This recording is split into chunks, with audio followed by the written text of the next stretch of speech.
নমস্কার বন্ধুরা, আসুন আজ আমরা জেনে নিই কর্ণের শক্তি এবং দুর্বলতার দিকগুলি সম্পর্কে। প্রথমে কর্ণের শক্তির দিকগুলি সম্পর্কে বলি। ১ নম্বর, কর্ণ ছিলেন এক অসাধারণ তীরন্দাজ ও যোদ্ধা। অর্জুনের সমকক্ষ বা কখনো কখনো তার থেকেও শ্রেষ্ঠ বলা হয়। ২ নম্বর, জন্ম থেকেই কর্ণের শরীরে ছিল এক অলৌকিক কবচ ও কুণ্ডল, যা তাকে প্রায় অমর করে তুলেছিল এবং যুদ্ধে অদম্য প্রতিরক্ষা দিত।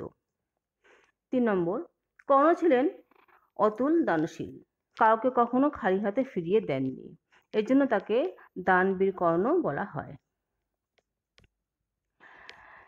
৪ নম্বর, কর্ণ যুদ্ধে পারদর্শিতা অর্জনের জন্য পরশুরাম থেকে শিক্ষা নেন, যা তাকে আরও শক্তিশালী করে। ৫ নম্বর, বারংবার অসম্মানিত হলেও কর্ণ কখনো প্রতিহিংসা বা হীনমন্যতা দ্বারা চালিত হননি। আসুন এবার কর্ণের দুর্বলতার দিকগুলি সম্পর্কে জেনে নিই। ১ নম্বর, পরশুরাম এবং এক ব্রাহ্মণের কাছ থেকে দুটি মারাত্মক অভিশাপ পেয়েছিলেন যে যুদ্ধের সময় সিদ্ধান্তমূলক মুহূর্তে তার শিক্ষা ও অস্ত্র ব্যর্থ হবে এবং তার রথের চাকা মাটিতে বসে যাবে।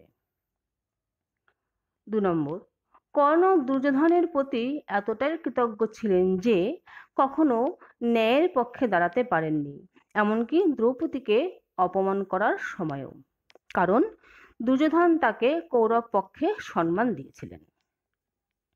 ৩ নম্বর, কখনো কখনো কর্ণ জানতেন যে তিনি অন্যায়ের পাশে দাঁড়িয়েছেন, তবুও বন্ধুত্ব ও ঋণের কারণে সত্যের বিপক্ষে যান।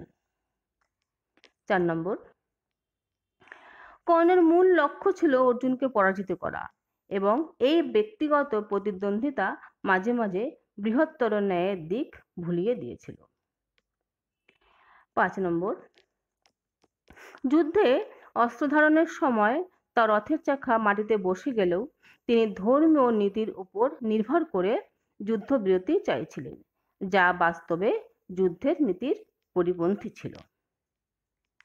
সংক্ষেপে বলা যায়, কর্ণ একদিকে যেমন বীরত্ব, দানশীলতা ও আত্মসম্মানের এক উজ্জ্বল উদাহরণ, তেমনি ভাগ্যের নির্মম আঘাত এবং ভুল সিদ্ধান্তের এক করুণ চরিত্র। নমস্কার।